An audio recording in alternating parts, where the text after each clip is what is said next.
오늘의 말씀은 성령을 따라 행하라입니다. 제가 주님과 동행한 지, 성령 안에서 동행한 지 이제 34년째가 됐습니다. 그래서 제가 그 여러 주제로 예전에도 조금 강의도 하고, 또 제가 이제 치유의 부름이 있어서 또 이제 좀 치유 강의를 할 때는 좀 이렇게 아는 척을 해야 되기 때문에 그 많은 그 이제 치유적인 용어들 가지고 그런 그 접근을 하면서 강의를 했었습니다. 근데 제가 알게 된 것은 정말 복음을 이해하고 또 복음을 체험하고 또 성령의 역사를 이해하는 것밖에 우리의 삶에 아무것도 없음을 깨닫게 됩니다. 그래서 하나님이 복음 외에 다른 것을 주신 것이 없고, 복음을 이해하고 체험하는 것 외에 어떤 것을 하지 않으시는 것을 제가 알게 되었습니다. 근데 이 복음의 능력이 얼마나 강력한지 몰라요. 복음은 다이너마이트보다 더 강합니다. 그렇기 때문에 오늘도 이제 중간에 제가 하나님의 의라는 그 주제를 가지고 또 이렇게 복음을 설명하는 부분이 좀 있는데, 이 얼마나 하나님이 이 창세 전에 이미 이 나라를, 이 전 세계를 하나님이 계획하시고 창조하시고 또 사람을 창조하실 때 이 복음의 능력이 우리 사람을 통하여 어떻게 그 나타나야 되는지를 다 예비해 놓으셨습니다. 그래서 그걸 가지고 특히 오늘은 주제가 성령님에 대한 거예요. 왜 그러냐면 우리가 성령님 안에 있고 성령님의 이끄심을 받고 성령님과 함께 살고 있으면서도 가장 모르는 것이 성령님이에요. 성령님이 어떠한 분이시지, 어떻게 우리에게 역사하시는지, 또한 성령의 그 임재가 어떠한 것인지, 물론 우리가 순간순간 체험도 하고 또 은혜도 받고 성령의 역사를 통하여 은혜도 받고 하지만 성령님에 대해서 어떤 분이신지 얘기를 하라 그러면 잘 못하시죠? 그러셔야 되는데 그래야 오늘의 말씀이 능력 있게 임할 줄 믿습니다.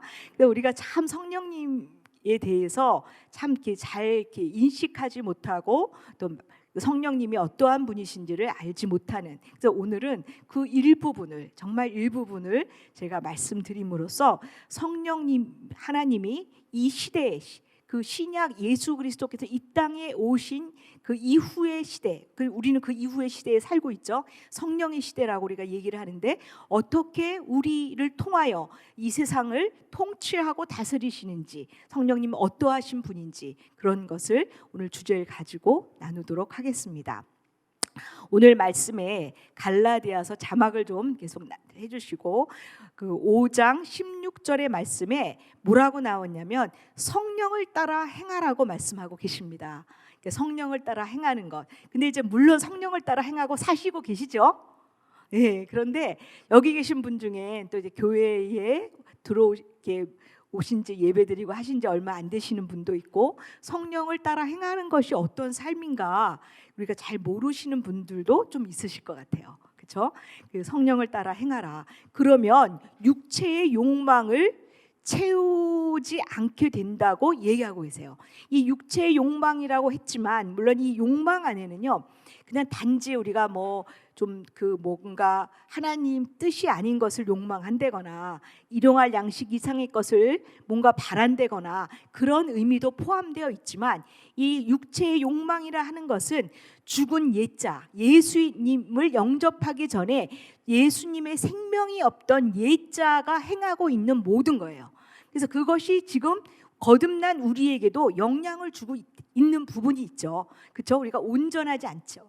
또 죄를 짓기도 하고, 그것은 아직 우리 옛자의 영향력인, 저는 그걸 옛 성품이라고 얘기를 하는데, 옛 성품, 그 속에는 옛 생각, 옛 감정, 깨어진 옛 감정, 죄로 인해서 깨어진 옛 것들, 옛 의지, 잘못을, 그러니까 하나님의 뜻을 선택하는 것이 아니라 하나님 뜻이 아닌 내 원하는 것들을 선택하는 그런 의지, 죄된 그다음 습성, 그리고 실제적으로 또 욕망들이 있죠. 죄된 욕망들, 순간순간 유혹에 넘어가고 싶고 세상 것들을 취하려고 하는 그런 욕망들, 이런 것들이 우리에게 영향을 주고 있고, 그것이 이제 육체의 욕망이라고 표현되고 있는 것입니다. 그러니까 성령을 따라 행해야만이, 아무리 우리가 거듭나고 성숙하는 과정에 있어도 우리는 다 공사적인 과정이 있으시기 때문에 온전하지 않으세요. 그럼 내가 오늘의 삶을 승리할 수 있는 비결은 성령을 따라 행하는 것뿐이라는 거예요. 내가 성령을 따라 행할 때 죄 가운데 있지 않고 은혜 가운데 있고, 하나님의 그 놀라운 그 축복 가운데 있을 수 있다는 거죠. 그리고 갈라디아서 5장 24절에서 25절에도 같은 말씀이 나오고 있습니다. 그리스도 예수에게 속한 사람은, 한마디로 예수 그리스도를 마음에 영접하고 영원한 생명을 얻은 예수 그리스도의 생명을 가진 사람들은 육체와 함께 그 옛자의 영향력인 옛 성품과 함께, 옛자와 함께 그 정욕과 욕망을 십자가에 이미 우리는 못 박은 자예요. 그리스도를 나의 구세주로 영접한다는 의미는 그 모든 나의 옛자, 예수의 생명이 없던 옛자를 이제 그 그리스도께서 죽으신 십자가의 믿음으로 연합해 못 받고 이제 온전히 그리스도의 생명인 새 생명으로만 우리가 살겠다고 하는 그런 그 세례식이죠. 그러니까 영적 세례식이고, 그것을 통해서 우리가 그 영원한 생명이 임하고 구원을 받게 되는 거죠. 그런데도 아직도 아까 말씀드렸듯이 옛자의 영향력, 옛 성품이 우리 안에 역사하고 있기 때문에 성령을 따라 행하라고 말씀하고 계신 겁니다. 그럴 때 로마서 8장 14절의 결론이 뭐냐면, 하나님의 영으로, 성령으로 인도를 받는 사람은 하나님의 아들이야. 우리는 예수 그리스도의 생명을 마음에 영접할 때 이미 하나님의 아들이요 딸이 되십니다. 근데 여기서의 아들은, 그러면 어떤 성령을 따라 지금 오늘을 행하지 못하면 나는 하나님의 자녀가 아닌가? 그렇지 않죠. 하나님의 자녀인 것은 분명하고 우리가 구원을 얻고 천국을 가는 것은 분명하지만, 영원한 생명이 내 안에 계신 것은 분명하지만, 하나님의 자녀다운 자녀를 살아갈 수 못할 수도 있다는 거죠. 우리가 성령을 따라 행치 아니하면 하나님의 자녀다운 자녀, 그리고 하나님의 놀라운 특권과 권세를 부여받은 자녀로서 오늘 승리하며 살 수 없을 수도 있다는 거예요. 그래서 우리에게 날마다 하나님께서는 성령을 따라 행하라. 왜냐하면 성령 하나님이 이끌어 주시고, 성령 하나님이 가르쳐 주시고, 성령 하나님이 모든 것을 행해 주시는 그 성령님을 따라 행하는 삶을 살 때 우리는 모든 옛자의 영향력 아래 살지 않고 오직 하나님의 은혜 아래, 생명 아래, 놀라운 구원의 역사 아래 살 수 있다라고 하고 말씀하고 계신 거죠. 성령을 따라 행하는 삶이 굉장히 중요한 거예요. 근데 저는 물론 여기서 설교를 끝낼 수도 있어요. 그렇죠? 다 말씀을 선포했습니다. 그런데 과연 성령을 따라 행하는 삶이 무엇일까? 어떻게 하면 성령을 따라 행하는 삶을 잘 살 수 있을까? 이것에 대한 부분들을 지금부터 나누도록 하겠습니다. 성령을 따라 행하려면 성령님이 어떠한 분이신지를 아는 것이 굉장히 중요합니다. 그 성령님이 왜 우리 안에 그 그리스도께서 성령을 보내주신다고 하셨고, 십자가에서 죽으시고 부활하시고 승천하셔서 성령 하나님을 우리에게 마가의 다락방, 오순절 마가의 다락방에 때부터 성령을 보내주셔서 우리에게 부어주셨습니다. 그 이후에 그 믿는 모든 사람에게는 예수의 생명을 영접하는 자마다 성령의 세례가 임하고, 성령의 충만이 임하고, 성령의 임재가 임하고, 성령의 내주하심이 임하게 되어 있습니다. 하나님의 자녀는 성령의 임재 가운데, 성령의 내주하심 가운데 살아가는 자들입니다. 그래서 성령 하나님이 우리에게 임하셨습니다. 그런데 성령 하나님은 어떠한 분이신가? 우리가 첫 번째로 이제 구약에서는 성령 하나님이 어떻게 나타나시는지를 이제 보면 하나님의 영으로 나타나세요. 구약의 많은 부분에서 물론 이제 그 성령이라고 이렇게 나타나시기도 하지만 대부분은 하나님의 영이 임하여 이런 표현으로 하나님의 그 영으로 성령 하나님이 나타나십니다. 근데 성령 하나님은 주로 그 구약의 시대에서는요, 선지자나 하나님이 택하신 사람의 밖에서 역사하세요. 그리고 가끔 안에서 내주하는 역사함이 있습니다. 그런데 이것은 일시적인 내주하심이에요. 그 예수 그리스도께서 성령을 믿는 자에게 보내주셔서 영원히 내주하시게 하는 그런 시대가 아니라, 구약의 시대는 몇 사람을 통하여 하나님이 성령의 역사로 그 역사를 이렇게 말씀하시고 성령의 역사로 하나님의 뜻을 보여주시고 이끌어주시고 하는 일을 구약에서도 하시고, 그때도 성령 하나님은 삼위일체 하나님의 한 위이셨어요. 세 번째 위라고 우리가 표현을 하는데, 그렇지만 구약의 시대에는 그 삼위일체 하나님으로서는 나타나질 않으세요. 그 신약에 이르러 예수 그리스도께서 이 땅에 오시고 예수 그리스도께서 또 승천하신 이후에 성령 하나님이 우리 안에 임하심으로써 비로소 삼위의 하나님으로 세 번째 위로 성령 하나님이 자리매김하시는 거예요. 근데 물론 그 전에도 삼위일체 하나님의 한 하나님이셨지만, 그 신약 그리스도께서 이 땅에 오셔서 행하시고 난 이후에 성령 하나님이 온전한 삼위의 하나님의 한 위로서 역사하시기 시작하신다는 거예요. 그래서 주로 성령 하나님이 구약에서는 밖에서 임하시고 또 안에서도 임하셨지만, 그것은 일시적인 내주하심의 역사였다는 거죠. 신약에서는 이제 놀라운 것은 하나님이 내 안에 내주하신다는 거예요. 지금 여기 계신 모든 분들은 하나님이 안에 사시는 귀한 하나님의 자녀이시며 하나님의 귀한 통로이십니다. 아멘. 근데 우리가 그래서 기도하실 때 너무 멀리 소리치실 필요가 없어요. 그렇죠? 주여 그런데 막 소리가 클수록, 물론 이제 어느 순간에는 성령의 역사로 소리를 지를 때가 있지만, 매일매일 기도하실 때 주여 하고 소리 사실 멀리 느껴지시는 분들이 소리가 크실 수 있어요. 뭐 항상 그렇다는 건 아니지만, 간절함이 클 때 소리가 커지기도 하지만, 왜냐하면 내 안에 계시는 거예요. 내 안에 계시기 때문에 우리가 하나님의 그 임재가 우리 안에 그 신약 이후에는 들어와 계시기 때문에 안에서 역사하세요. 성령님의 역사가. 그리고 느껴지고 체험되어지는 거예요. 하나님의 임재하심이 느껴지고 체험되실 수 있는 거예요. 조용히 임하시기도 하고, 어떤 때는 강하게 임하시기도 하고, 그리고 문을 여시기도 하고 문을 닫으시기도 하고, 어떤 사람 안에 역사하시기도 하고, 또한 하나님의 말씀 가운데 역사하시기도 하고, 우리의 기도 가운데 역사하시기도 하고, 우리의 순간의 생각으로 역사하시기도 하고, 그리고 우리의 마음의 말씀으로, 레마라고 우리가 표현하는 그런 말씀으로 우리에게 말씀해 주시기도 하고. 레마라고 표현할 때 굉장히 조심스러운데, 사실 로고스와 레마가 다르지 않습니다. 같은 그거지만 우리 안에 이정선 오늘 뭐해 이렇게 하나님이 성경의 말씀으로 나타내 주시지 않잖아요. 하지만 성경 말씀을 벗어나지 않는 하나님의 내적 음성으로 우리에게 역사해 주신다는 거죠.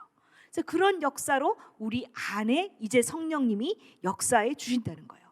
그래서 우리 안에서 역사해서 밖으로 임하고, 이제 기름 부음이라는 건 또 위에서 임하고, 이런 식으로 성령님의 역사가 우리의 안에서 또 안에서 밖으로 또 위에서 아래로 이렇게 임하고 있는 시대에 우리는 살고 있습니다.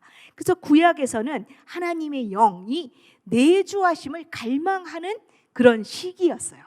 하나님의 역사가 선지자를 통해서 일어나고, 또 곳곳에서 여러 현상으로 하나님의 성령님의 역사가 일어나는 것을 봤지만 내주하시진 않았기 때문에 그 하나님의 성령의 역사를 갈망하는 시대였대요, 구약이.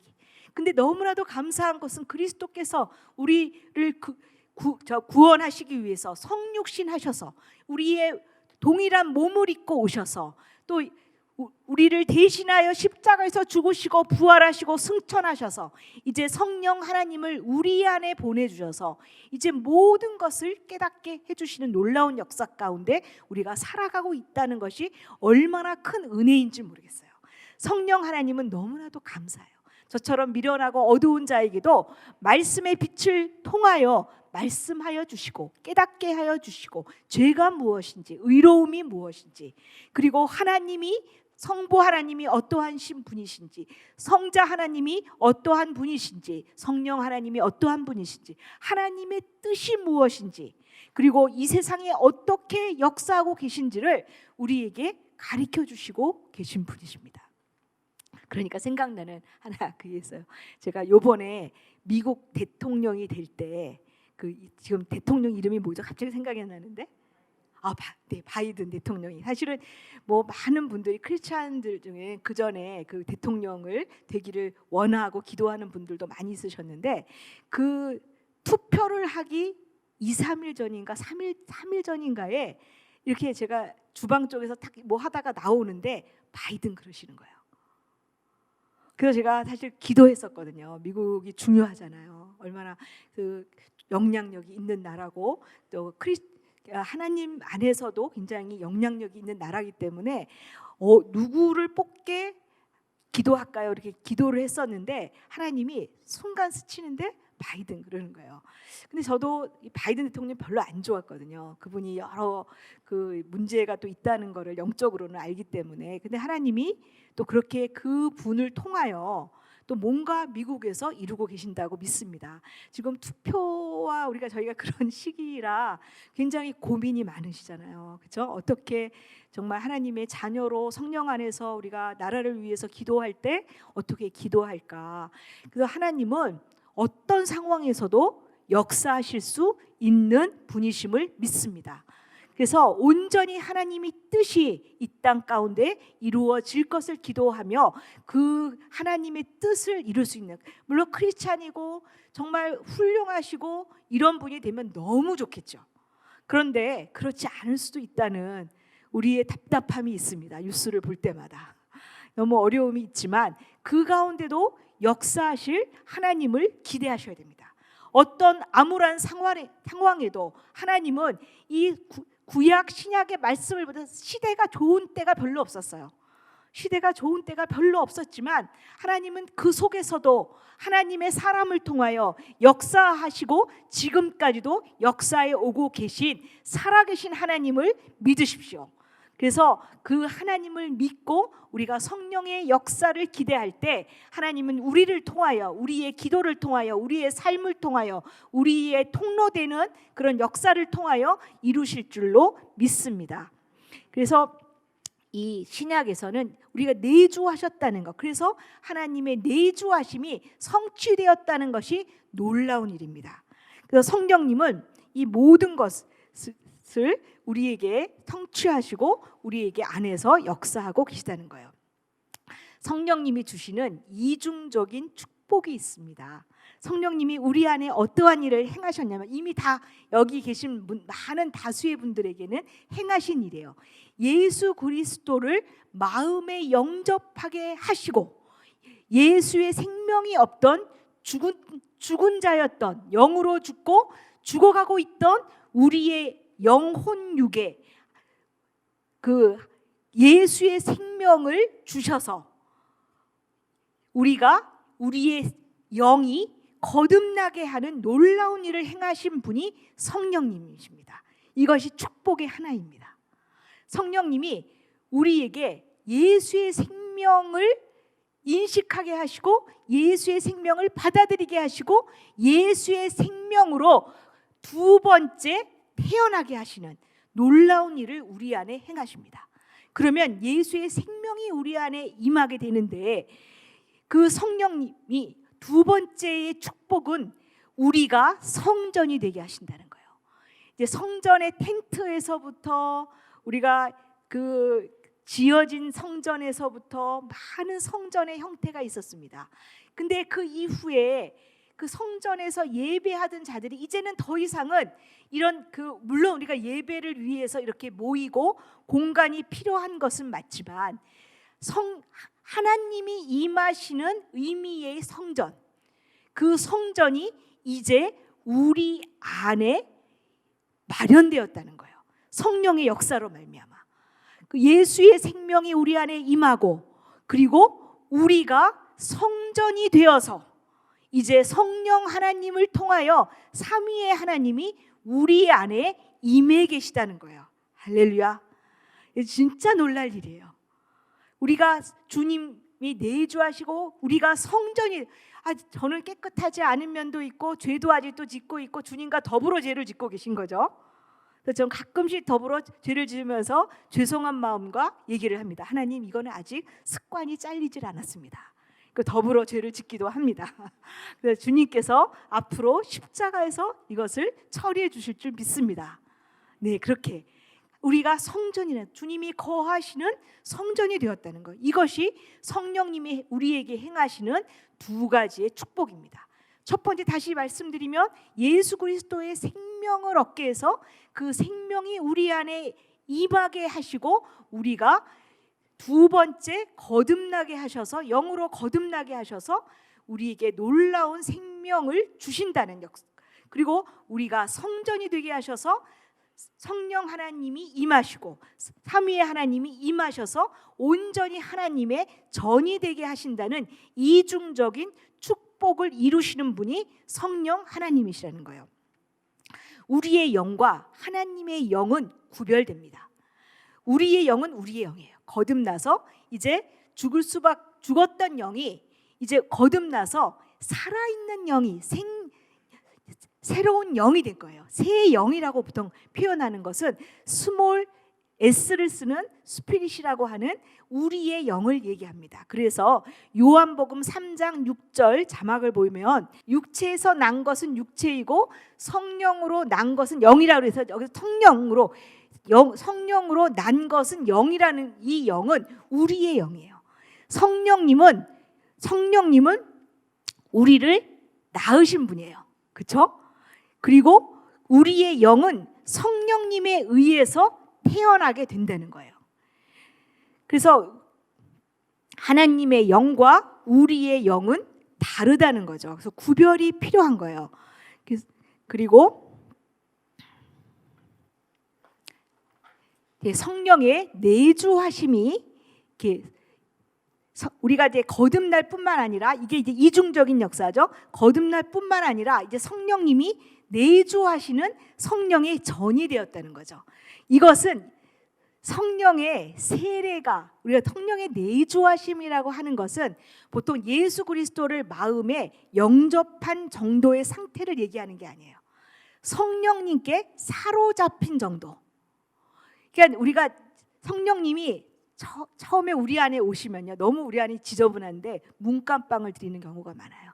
제가 늘 강의할 때 얘기하지만 주인 안방은 아직도 내가 차지하고 있고, 주님이 오시면, 우리가 손님이 오면 어떻게 해요? 안방 드리는 손님도 있으실 수 있죠. 부모님이나 이런 분들은 안방을 드리지만 보통 분들은 이제 다른 방을 드리잖아요. 문간방은 아닐지라도 안방을 내어드리는 분은 거의 없습니다. 그러니까 주님이 내 안에 오셔도 안방을 바로 내드리지 못해요. 처음엔 대부분 문간방에 오시고 이제 가끔씩 가서 문안을 드립니다. 그리고 문안을 드리고 A입니까 B입니까 이런 것만 물어보고, 그리고 자기 마음대로 살아요. 이제 주님이 뭐라고 말씀을 하시는 것 같아도 내 의견에 소견에 좋은 대로 사는 경우들이 많이 있습니다. 그런데 성령의 내주하심이라고 우리가 표현하는 것은 성령의 제1차적인 사건이 성령의 세례를 받으셔야 돼요. 성령의 세례를 많은 분들이 받으셨겠지만, 성령의 세례는요, 예수 그리스도를 마음에 영접해서 예수의 생명이 내게 임하는 것은 아직 우리가 죽은 영이었기 때문에 잘 느껴지지 않아요.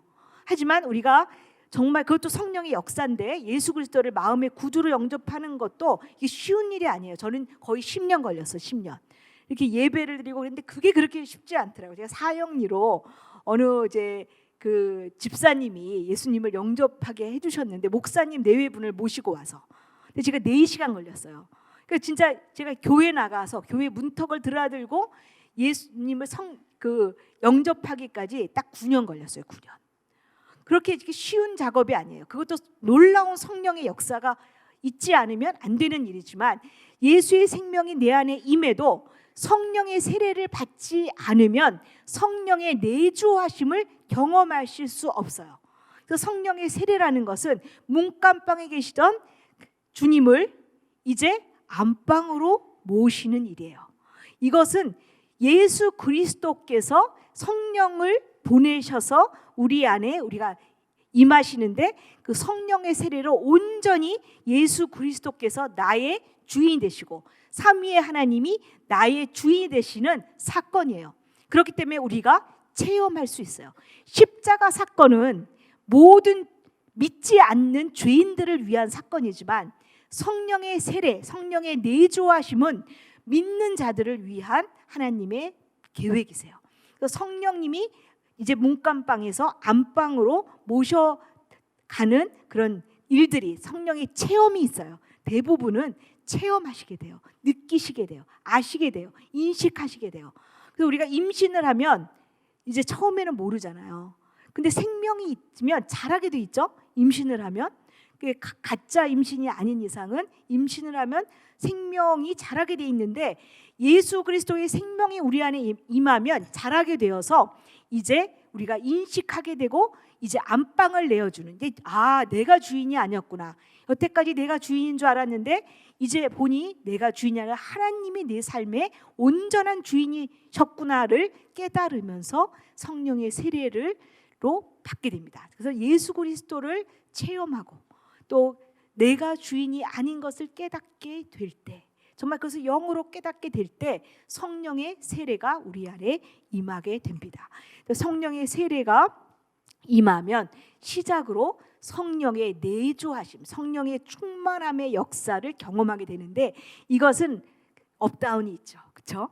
날마다 되는 것도 아니고 또 매 순간마다 되는 것도 아니고 온전히 주님이 나의 주인이심을 인식하고 내 중심 보좌를 내어 드릴 때 날마다 내 안에 주인으로 여기고 인정하고 나아갈 때 성령님께서 우리 안에 이렇게 내주하십니다. 그래서 그 이중적인 예수 그리스도의 영이 임하고 그리고 내 안에 성전이 되어서 성령의 내주하심의 역사가 우리 안에 임할 때 성령을 따라 행하라고 하는 삶이 준비되어지시는 겁니다. 그때 비로소 성령의 음성이 들리기 시작해요. 그 특징이 뭐냐면 하나님의 자녀는 하나님의 음성을 들으셔야 돼요. 누구를 통해서 음성을 들려주시냐면 성령님을 통하여 우리에게 하나님의 음성을 들려주시는 거예요. 그래서 성령의 세례를 받고 성령의 내주하심을 날마다 경험하는 삶을 살 때 성령을 쫓아 행할 수 있고 성령님의 음성을 들으실 수가 있어요. 성령님의 음성은 내적인 음성이 있고 말씀을 통한 음성이 있고 환경을 통한 음성이 있고 다른 사람을 통한 음성이 있고 꿈을 통한 음성이 있고 기도를 통한 음성이 있고 여러 형태로 그 음성을 들려주시게 됩니다. 그래서 성령의 내주하심이 굉장히 중요한 거예요. 예수님께서 왜 성령 세례를 세례 요한에게 받으셨을까요? 물로 세례를 받으면서 비둘기같이 성령이 임하는 성령의 세례를 받으셨어요.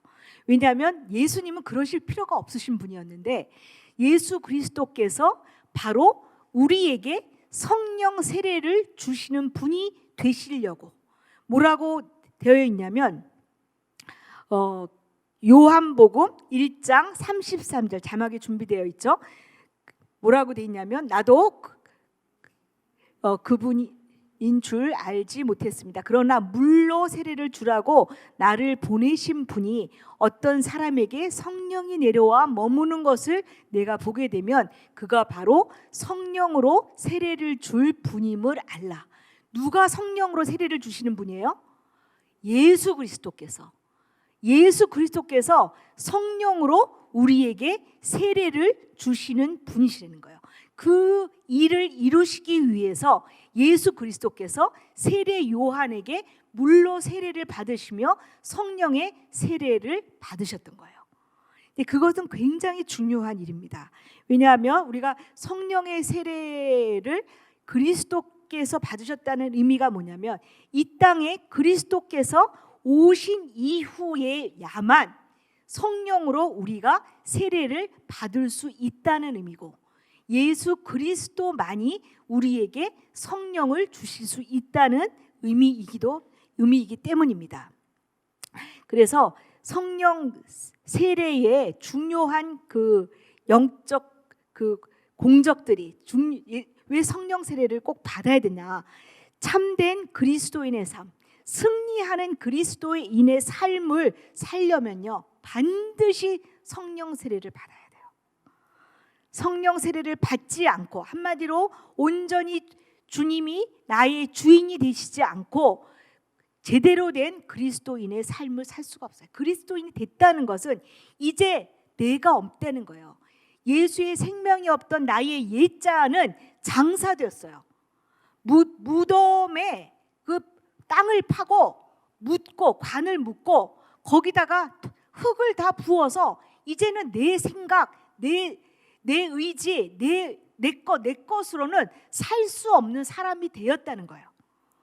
그렇기 때문에 성령 세례를 받고 성령의 인도함을 받지 못하면, 성령의 내주함을 통하여 성령의 인도함을 받지 못하면 아무 능력도 없고 아무것도 할 수 없는 사람이 되었다는 거예요. 주님의 생명이 임하자마자 우리가 놀라운 기적 속의 삶을 살면 얼마나 좋으시겠어요.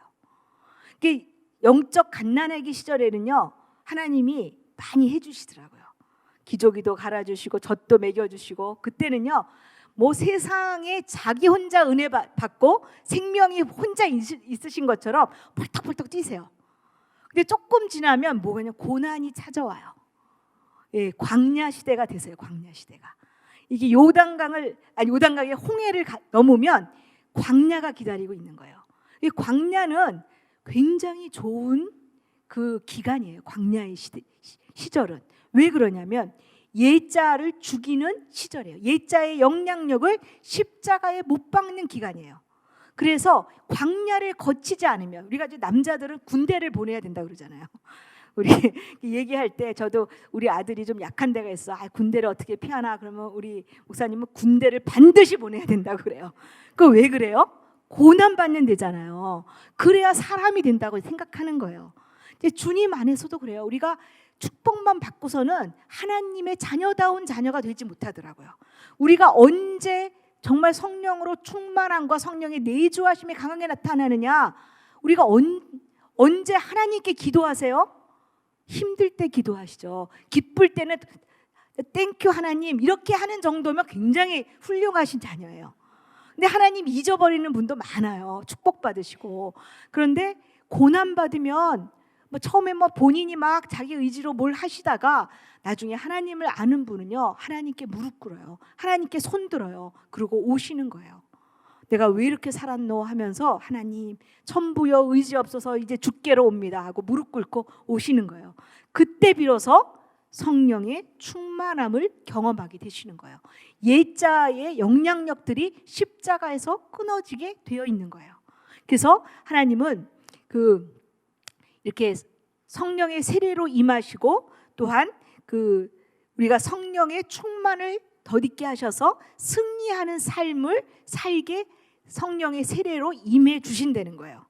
이제 두 번째는 그 성령 세례를 베푸시는 분이 예수 그리스도이심을 분명히 알게 해주시는 것이 성령의 세례예요. 우리가 성령의 세례를 받기 전에는 예수님과의 관계가 끈끈하지 못했어요. 말씀도 잘 안 들려요. 성령의 세례를 받지 않고 살아가면요, 말씀도 잘 안 들리고, 그리고 말씀의 능력도 없으세요. 능력도 없고 힘이 없어요. 그냥 끈 풀린 사람 있잖아요. 끈 풀린. 운동화도 끈을 바싹 메고서는 다녀야 이게 다니기가 좋은데, 끈이 없이 이제 끈이 풀려서 다니면 끌고 다니기가 힘들잖아요. 우리의 삶이 그와 같아요. 비실거리고, 왜 주님의 생명이 내 안에 있는데 왜 경건의 모양은 있는데 경건의 능력이 없냐?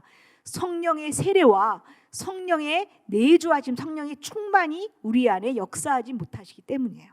그래서 성령의 세례는 예수 그리스도와의 관계를 끈끈하게 만들어줘요. 그죠? 예수 그리스도와의 관계. 그래서 예수 그리스도가 어떠한 분이신가를 알려면 여기에서 이제 복음을 제가 좀 더 하나님의 의라는 관점에서 저희가 한 번 더 설명하고, 제가 이제 늘 강의를 할 때는 복음밖에 얘기를 좀 안 하잖아요. 그래서 여러 치유적인 그런 접근의 그런 복음에 대한 설명을 했었는데, 오늘은 하나님의 의라는 관점에서 복음을 한번 설명해 보도록 하겠습니다. 자, 하나님의 의가 무엇인가? 여러분들은 하나님의 의라 그러면 어떤 것이 생각이 나세요? 그러니까 저도 이것을 사실은 깨닫게 된 것이 얼마 되지 않았어요. 이게 한 1년쯤 전에, 이게 보통 이렇게 말씀을 보다가 하나님의 의가 나타나는데, 우리가 하나님의 의를 많은 분들은 하나님의 의로우신 성품 이런 식으로 생각을 하실 수가 있어요. 하나님의 의로우심, 하나님의 의 이렇게 생각하시지만, 하나님의 의는 그런 의미도, 하나님이 의로우신 분이라는 의미도 포함되어 있어요. 그리고 하나님이 의로우시기 때문에 행해 주시는 구원의 역사예요. 그래서 하나님의 의라는 건요, 여기 이렇게 자막에 보이듯이 하나님께서 모든 사람, 인류라고 하는 건 모든 사람들을 얘기하는 거예요. 모든 사람들을, 그 사람들 각각의 개인에 보면은 정말 잉태되는 순간부터 우리는 죄를 짓거든요. 뱃속에서도 죄를 져요. 왜냐하면 죄인이기 때문에 잉태되는 순간부터 그 다음에 죽는 순간까지, 그러니까 한 개인의 모든 죄, 1만 달란트의 모든 죄를, 모든 인류의 모든 죄를 예수 그리스도에게 쏟아 부으셨어요. 그거를 뭐라고 표현하면 정가시켰다고 우리가 표현을 하는데, 모든 그 죄를 그리스도에게 쏟아 부으시고 예수 그리스도를 십자가에서 모든 사람들의 모든 죄를 대신해서 대속해서 죽게 하시고 부활하게 하시고, 여기서의 의는 의로움, 예수 그리스도의 의로우심을 우리에게 덧입혀 주셔서, 정가시켜 옮겨 주셔서 이제 죄인이었던 우리를 의롭다고 하시려는 하나님의 의로우신 구원의 방식이 하나님의 의예요. 의가 하나님의 하나님의 의로우시기 때문에 주신 일이지만, 그러니까 예수 그리스도 안에서 예수 그리스도를 통하여 말미암아 우리를 구원하시는 하나님의 구원의 방식, 구원의 성취, 구원의 행위, 구원의 능력을 하나님의 의라고 말씀하는 거예요. 이것은 언제부터 계획되었냐면 우리를 창조하실 때 이미 다 계획되어 있던 거예요. 하나님은 우리가 하나님의 형상을 닮아 우리를 창조해 주셨잖아요. 우리에게 의지를 주셨어요. 죄를 선택할 수도 있고 죄를 짓지 않을 수도 있는 그런 의지를 주셨기 때문에 하나님은 우리가 죄질 걸 다 하셨어요. 그래서 하나님은 창세전에 하나님의 의로우신 이 구원의 방식을 갖고 계셨어요. 두 번째, 이제 복음과 그러면 하나님의 의가 어떻게 연결될까? 로마서 1장 17절에 우리가 같이 한번 읽을까요? 복음에는 하나님의 의가 나타나서 믿음으로부터 믿음에 이르게 하나니 기록된 바 오직 의는 믿음으로 말미암아 살리라 함과 같으니라. 이렇게 말씀하고 계세요. 복음에는 하나님의 의가 나타나요. 복음이 굿뉴스예요.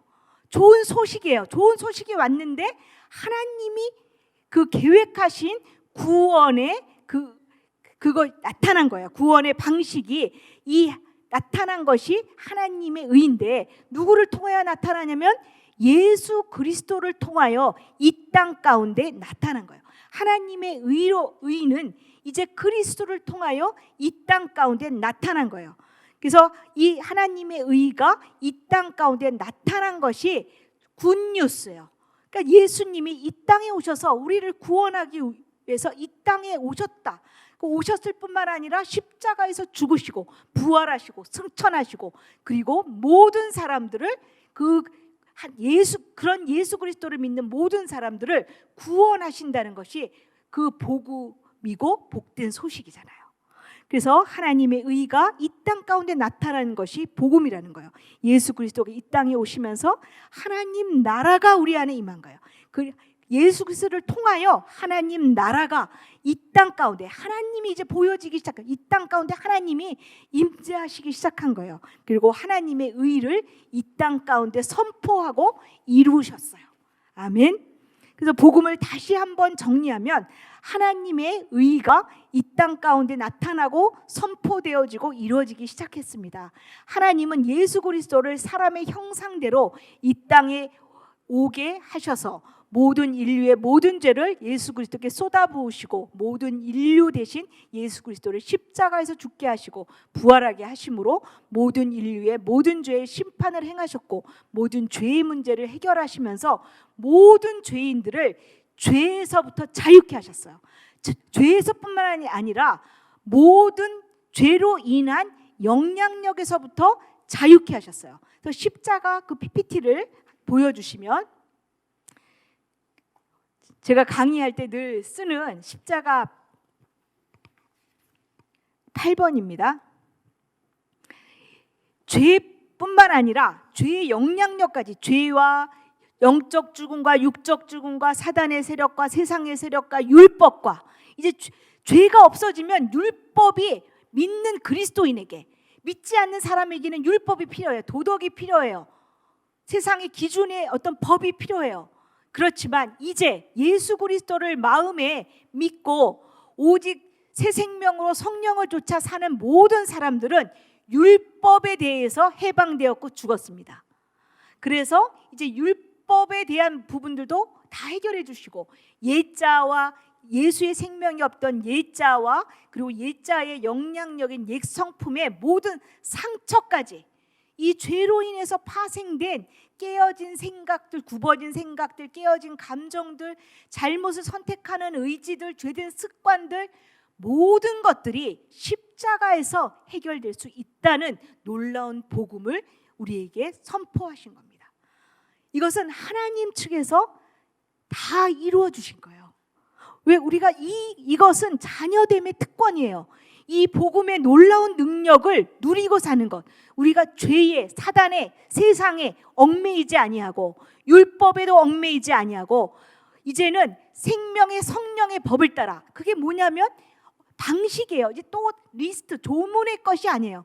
생명의 성령의 법은요, 우리가 그러면은 눈 하나 빼면, 예전에는 눈 하나만 뺐는데 이제는 눈 하나 빼면은 눈 하나 더 뒤밀어서 빼달라고 해야 되는 것이 생명의 성령의 법의 차원인데, 그거는 하나의, 그러면 그렇게 해야 되나? 법이 아니에요. 조문이 아니에요.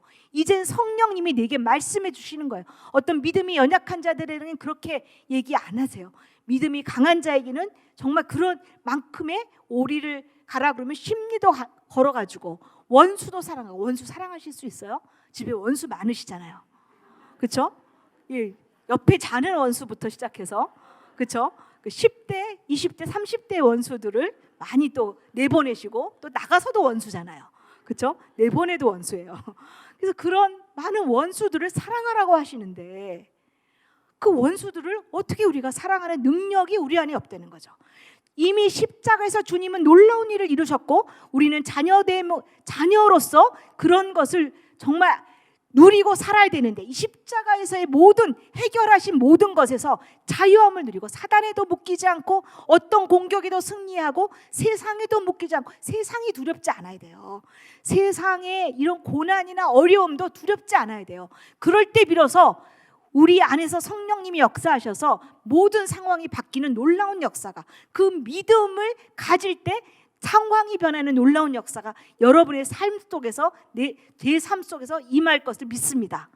그래서 그 십자가에서 놀랍게 행하신 그 일들이 이제 내 십자가의 사건이 돼야 되는데, 그래서 복음은 또 다른 면이 있어요. 복음의 두 번째, 예수 그리스도의 의로움이 죄인들에게 옮겨져서 예수 그리스도의 의를 덧입고 구원을 얻었어요. 그래서 하나님의 의가, 하나님의 구원의 방식이, 그 성취가, 그 역사가, 그 능력이 이 땅 가운데 임해서 예수 그리스도 통한 하나님의 의가 이 땅 가운데 이루어졌기에 구속자이신 예수 그리스도를 자신의 구세주로 믿고 받아들이는 모든 사람들은요, 이제 구원을 얻으시는 거예요. 죄에서부터 자유하신 거예요. 우리의 그 상처에서부터 자유해지셨어요. 상처를 자꾸 물고 그거를 묵상하고, 오늘도 그거를 물고 살지 마세요. 이미 십자가에서 그 모든 것을 하셨어요. 여러분이 과거에 자꾸 내게 상처 준 사람을 만나지 마세요.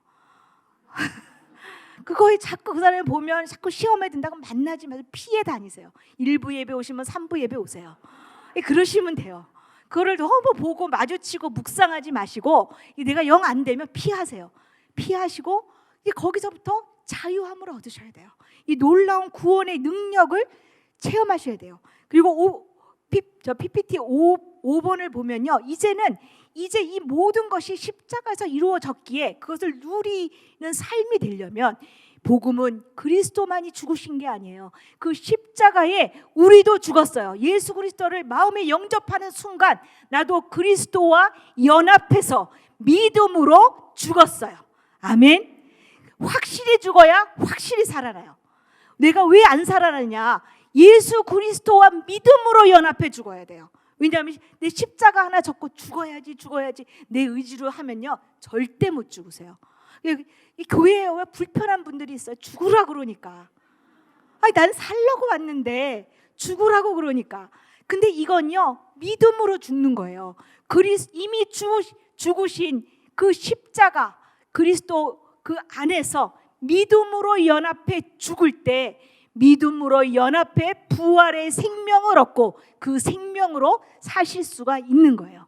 아멘. 그래서 나도 죽어야 되는 거예요. 내가 그리스도와 부활할 때 복된 소식이 만이 아니라 예수 그리스도를 영접하는 순간 십자가에서 죽으신 그리스도와 연합해 죽고 부활의 생명을 얻어서 이제는 내가 사는 것이 아니요, 내 안에 누가 사세요? 예수 그리스도께서 주인으로 사시는 삶을 사는 거예요. 내 주인은 누구시냐면 예수 그리스도, 삼위의 하나님이세요. 그렇기 때문에 주인으로 모셨으면 어떻게 돼요?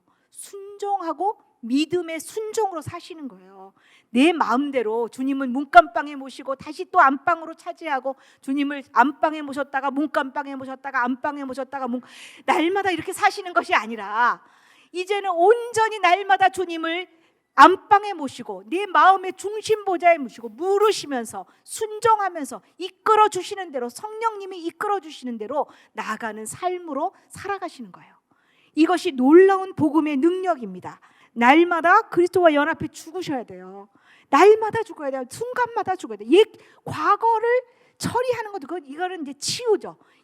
옛자의 영향, 내가 예수의 생명을 받기 전까지 상처받아 원죄까지, 이 우리가 죄의 문제는요, 원죄까지 해결, 아담과 하와의 불순종까지, 그로 인해서 파생된 원죄로 인해서 받은 상처, 원망까지 다 회복시켜 주시는 거예요. 그런데 이 치유가 필요하고, 그리고 날마다 죽는 일이 필요해요. 집안 청소를 한번 대청소 왕창 했어요. 그래서 그거는 치유받으신 거예요. 왕창 예수님을 영접하고 했는데 그 다음에 먼지가 또 쌓이죠. 그러면 그냥 영원히 그 먼지 쌓인 채로 사세요? 날마다 청소하시죠. 물론 날마다는 안 하시겠지만, 근데 사단이요, 또 날마다 우리 안에 문제를 일으켜요. 우리 안에 아직도 내면에 살아있는 옛자의 영향력을 막 분탕질을 하면서 막 그냥 이렇게 그냥 나게 해요. 그런 것도 대적하면서, 그러면서 날마다 그리스도와 연합해 죽는 그런 내 옛자를 처리하는 일들이 우리의 삶에 필요하고, 그러면서 통로되는 삶을 사는 거예요. 제가 이렇게 여기서 멋있게 이렇게 강의 말씀 전하고 있지만 집에서도 늘 그럴까요? 절대 그렇지 않다는 거예요.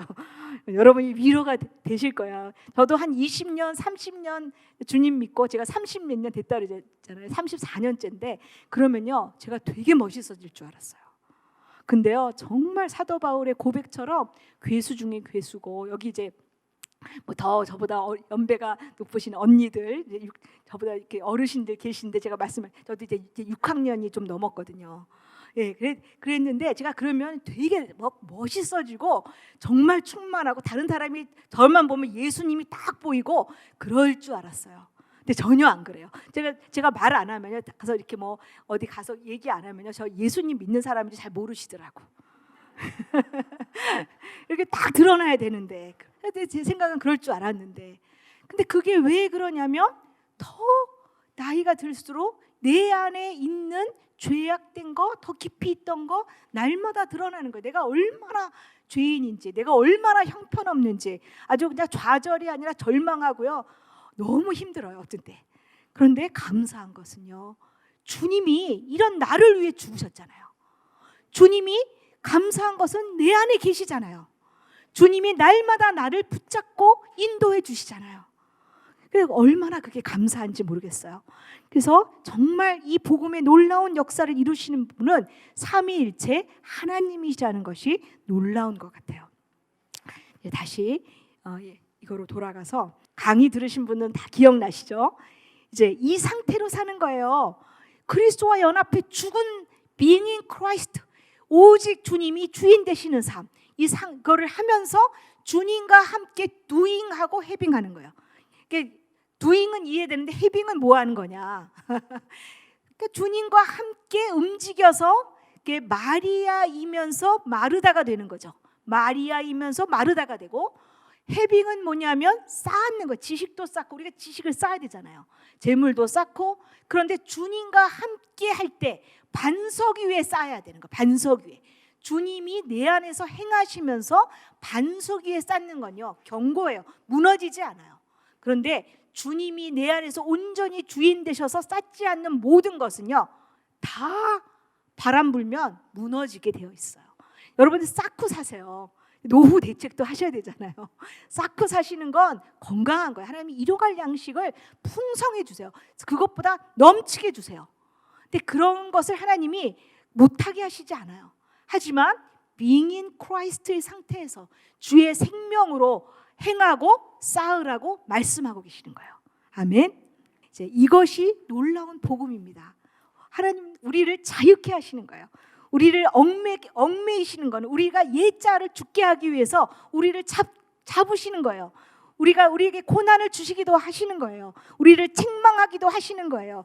우리를 어려움에 빠뜨리기도 하시는 거예요. 그런데 하나님이 그 과정을 통과한 다음에 어떻게 하냐면 우리를 자유롭게 하시는 거예요. 우리가 being in Christ의 상태에 이르면요, 어떤 생각을 하든지 주님의 생각인 경우가 많아요. 주님의 생각을 하고 주님의 감정을 느끼고 주님의 뜻을 이루고, 나도 모르게 내가 대단해서가 아니라 주님이 점점 성령의 내주하심을 크게 할수록 내 것은 없어지고 성령님이 내 안에서 그런 일들을 날마다 이루시는 거예요. 그렇지만 물론 사단의 공격과 또 옛자의 영향력이 아직도 꿈틀거리고 있지만 날마다 십자가에서 그것을 처리하며 우리가 승리할 수 있는 거예요. 성령 충만한 삶은요, 말씀 충만한 삶이에요. 근데 통독들 잘 하고 계시죠? 네, 하 목사님 음성을 날마다 들어서 너무 행복한 요즘 시간을 보내고 있습니다. 그래서 이 말씀 충만, 통독을 하고 말씀을 보고 날마다 밥은 드시면서 말씀을 안 드시면 그거는 진정한 의미의 그리스도인이 아니세요. 그렇죠? 말씀이 자꾸 고파야 돼요. 말씀을 자꾸 보고 싶어야 돼요. 말씀을 안 하면 힘이 없어야 돼요.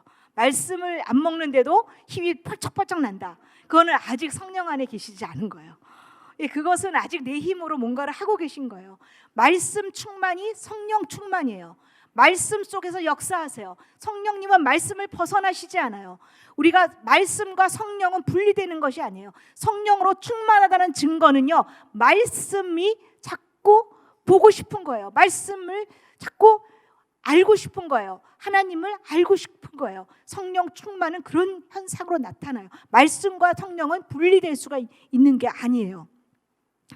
그래서 이 말씀을 통해서 기록된 말씀도, 그리고 우리가 성경 말씀을 볼 때도 성령의 역사가 있지 않으면요, 말씀을 깨달을 수도 없고 말씀을 내가 정말 소화 흡수가 안 돼. 그런 것들은 성령의 역사가 있어야 말씀이 소화 흡수가 되지, 성령의 역사 없이 말씀을 먹게 되면요, 다 토하거나 다 밑으로 나와요, 말씀도. 그래서 진짜 우리가 이 피와 살이 되는 말씀이 되려면 성령 안에서 말씀을 읽으셔야 돼요. 이 성령님이 온전히 내게 주인 돼서 가르쳐 주시고 깨닫게 해주시고 성령의 역사로 말씀을 읽으셔야 돼요. 여기에 또 가장 포인트 중에 하나가 성령님이 그 오시는 시점이 예수 그리스도께서 이 땅에 오신 다음에 오셨다는 것이 굉장히 중요한 포인트예요. 주님은 이 하나님의 의가 이루어지는 건 예수 그리스도를 통하여 하나님의 의가 그 구원이 우리 가운데 임하기 때문에 성령님이 이렇게 이 땅에 오신 건 예수님이 오신 그리고 승천하신 이후에 예수님이 이 땅에 오신 거죠. 그 예수님은 하나님을 오셔서 보여주셨어요. 그렇죠? 하나님을 보여달라고 누가 그랬죠? 그랬더니 뭐라 그러셨어요? 나를 본 자가 하나님을 본다 그랬어요. 예수 그리스도가 이 땅에 오신 것은 성부 하나님을 우리에게 계시하시기 위해서 보여주기 위해서 이 땅에 임하셨어요. 성령 하나님은 아들을 우리 가운데 보여주기 위해서 이 땅 가운데 임하신 거예요. 그래서 성령님은 예수 그리스도가 무엇인지 이 복음이 무엇인지 복음의 능력이 어떠한지를 날마다 우리 안에 보여주시고 있으세요. 그러면 어떠한 일이 일어나냐면 요한복음 7장 38절 배에서 생수의 강이 그 배에서 흘러나온다 그래요. 이게 뭐예요? 생수가 그러니까 살아있는 리버예요. 살아있는 그 강물이 내 배에서부터 흐르는 거예요. 성령의 내주하심이 임할 때 우리는 성령의 흐름을 경험해요. 성령님은요 흐르시는 분이에요. 우리 안에서 밖으로 내가 성령 세례를 받았는데 나만 움켜져. 우리가 맛있는 음식점을 하나 싸고 맛있는 데를 알게 됐어요. 그런데 나만 몰래 다녀요. 있을 수 있으세요? 내 남편도 안 데려가고 내 자녀도 안 데려가고 나만 날마다 가서 먹고 와. 그런 일은 절대 있을 수가 없어요. 그렇죠? 우리가 뭔가 좋은 거를 하면 같이 누리고 싶어 해요. 그렇죠? 좋은 걸 사면 또 누군가 사주고 싶어 해요. 그것이 정말 주님의 사랑을 아는 사람이에요. 성령의 세례를 받고 성령의 내주하심 속에 살아가는 사람들은 흐르게 되어 있어요. 그 생수의 강이 내 배에서부터 그 살아있는 리버가 강이 흐르게 되어 있어요. 강은 흐르는 거잖아요. 강물은 흐르게 되어 있어요. 그래서 흘러가게 되어 있는 거예요. 그래서 그것은 성령의 내주하심을 그 인식할 때 그런 역사가 일어나요.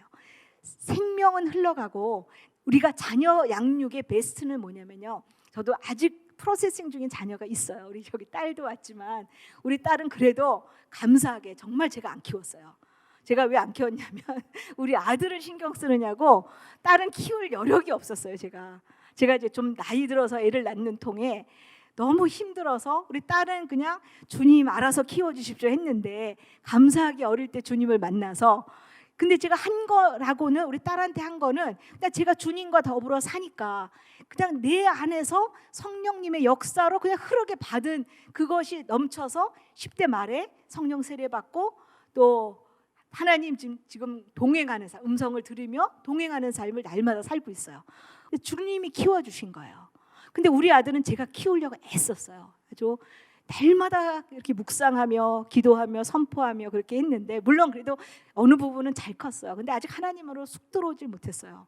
그래가지고 이제 그 자녀 양육의 키는 뭐냐면 내가 주님 안에 거해서 주님의 생명이 내 안에 흐르게 하는 거예요.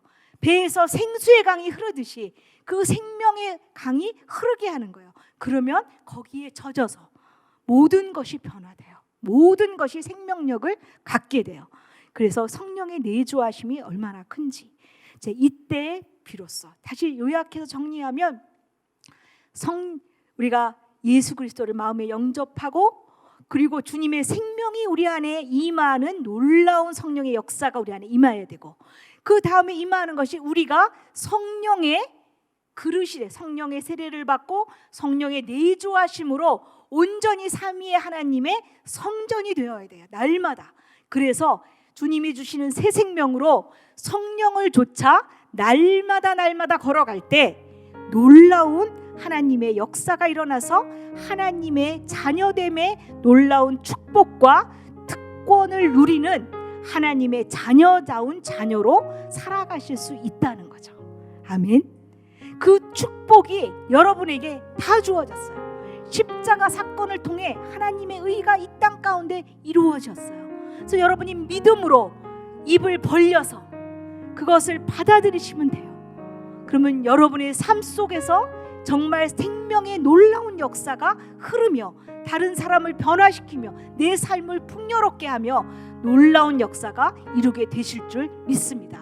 오늘 말씀을 듣는 여기 계신 모든 분들, 또 유튜브로 말씀을 듣고 있는 모든 분들에게 이런 하나님의 놀라운 역사가 흘러 들어갈 것을 믿고 선포하며 축복합니다. 아멘. 기도하겠습니다.